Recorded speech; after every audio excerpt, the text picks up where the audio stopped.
Hey everyone, it's Tammy.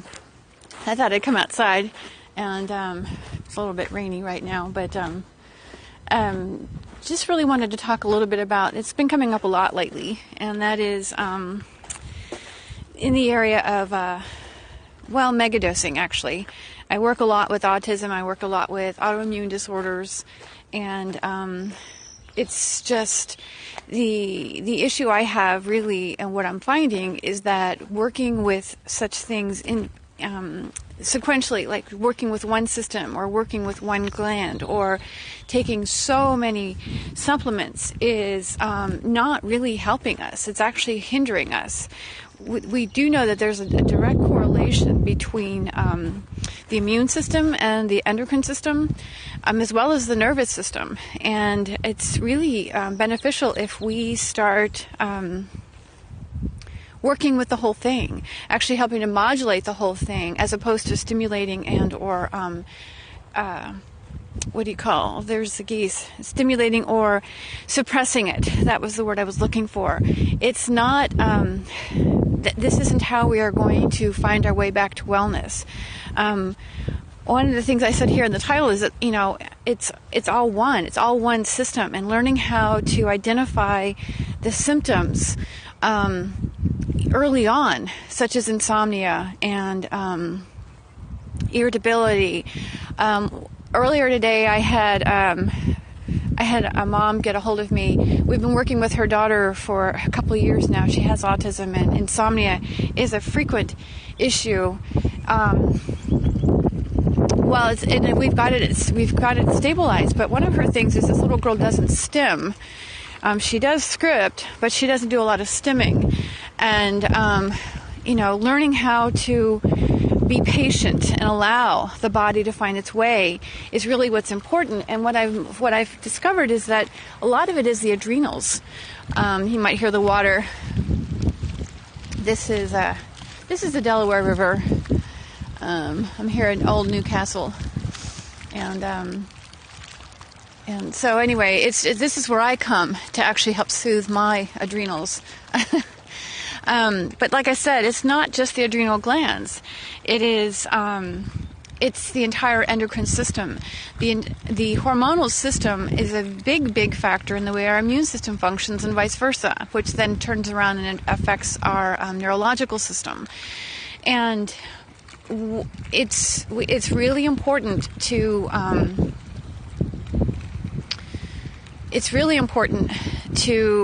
pay attention, to really be clear about what's happening. And sometimes when it's us, it's real hard to be detached from it and not be worried about something, or for that matter, even recognize that there's a symptom. We've become so accustomed and trained as a society to think that, well, it's okay if we don't feel well, one day. It's just normal. It's just part of the cycle. We don't see it as a possible indicator that something isn't functioning, the right way. Let's just take insomnia, for example. Like I said, I work a lot with the Amish people as well, and that's one thing about them is they're on it. They when something doesn't feel right with them, they ask questions immediately.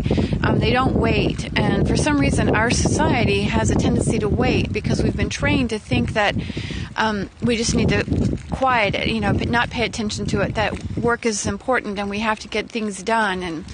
And oddly enough, I had another Amish woman the other day who was actually sick, and she had come down with a pretty good cold and only felt better when she laid down, but she kept pressing herself to work and was wondering why she was irritable.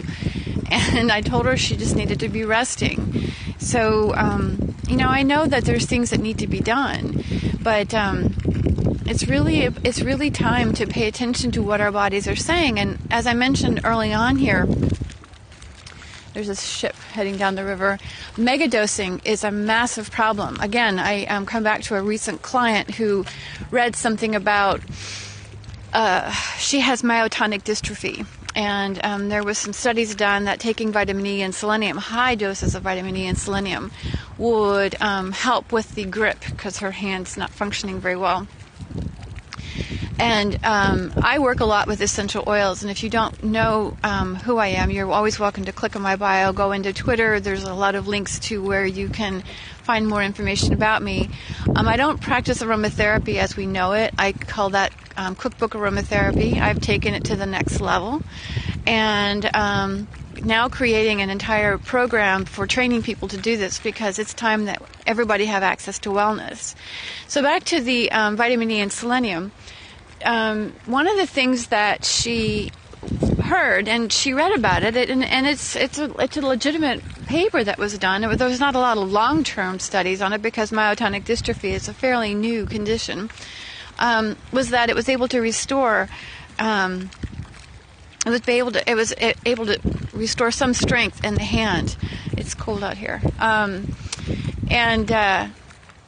so she was wondering if she should go on and take these really high doses of vitamin E and selenium. Well, the interesting thing to me is that these nutrients come in food. And she is currently also using very specific personalized blends and a salve, actually, that I've made for her as well.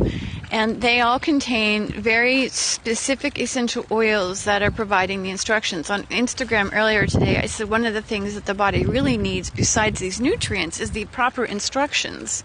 And this is where our medications are coming in. They study the plants, they recognize the active ingredients, and they create the medications. And in long-term chronic health conditions, there is a benefit to that. But at the same time, there are nutrients that are being depleted, and therefore now we take supplements. And I have an MS case that she's emailed me 3 pages of supplements and medications. This is too much. Her body is an overload. And so we're going to start her on an essential oil protocol that will actually help reduce some of the supplements, support the medications as well. The essential oils do not contain the nutrients. They do contain the proper instructions. And this is, again, like I said, how medications are formulated, is to provide the cells with a degree of instruction so that they can function. Sometimes they turn, genes off. Sometimes they turn them on. Sometimes they antagonize receptor sites. Sometimes they stimulate, activate receptor sites. So it's really in what the purpose of the medication is. But that said, long-term off or on or blockages inhibit the body somewhere else. Now the oils will pick this up and actually support this. So does someone need to take high doses of vitamin E and selenium? No, because actually what you also need is the proteins and the fats to actually help generate healthy tissue. So you should be getting these nutrients rather in foods. So this is the stuff that I'm really wanting to work with people on and teach people about, because like I said, I find the same thing in autism. It's really fascinating to me when I read up on all of the studies on the different angles, because I keep taking all of my kiddos, all of my clients, into the realm of balancing the hormonal system in order to support the immune system, and vice versa. And also, as well, supporting the neurological system. So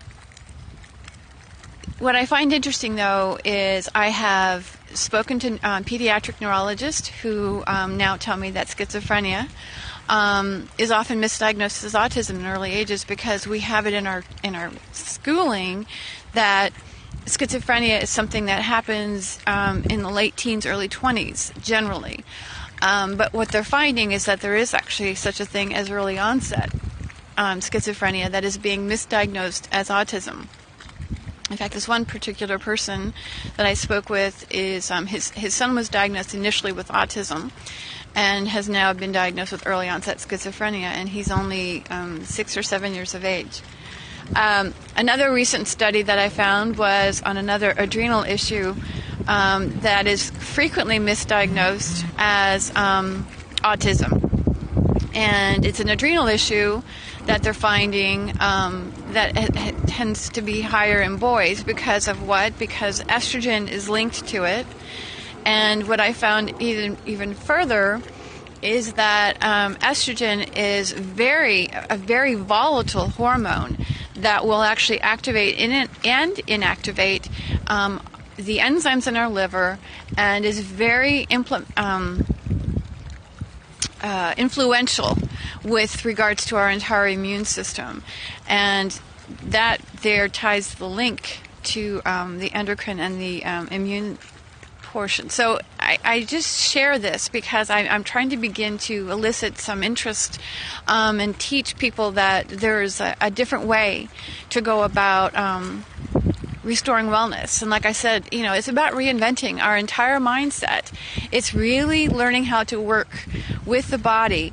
And until we can learn to actually pay attention to what's happening within ourselves, oftentimes it's very helpful to rely on somebody else's intuitive and their insight, because these symptoms aren't difficult to recognize. And then when you can start helping to modulate the entire system, you're doing yourself a world of good. Now, that said, it might be actually necessary to address the body with what's going on in this moment. So if there are symptoms, we want to deal with the symptoms at the same time paying attention to long-term effects of what's being done. But at no point in time do we need to be megadosing. I mean, we don't need to be taking 3 pages of supplements and medications. That's just insanity. And it's actually what I believe is contributing to even further decline in our health issues. The MS case, she having a very, very bad reaction right now to the Copaxone. The Copaxone, though, is actually helping her at smaller doses, so we're finding ways to actually help her body utilize the amino acids while she stays on the Copaxone. So these are very important pieces. The same thing with autism. I've had kiddos come to me on all kinds of medications, and the approaches are based on the theories of adrenal and immune and neurological, but we're coming at it independently, and where the work comes in is collectively and really working with it as one.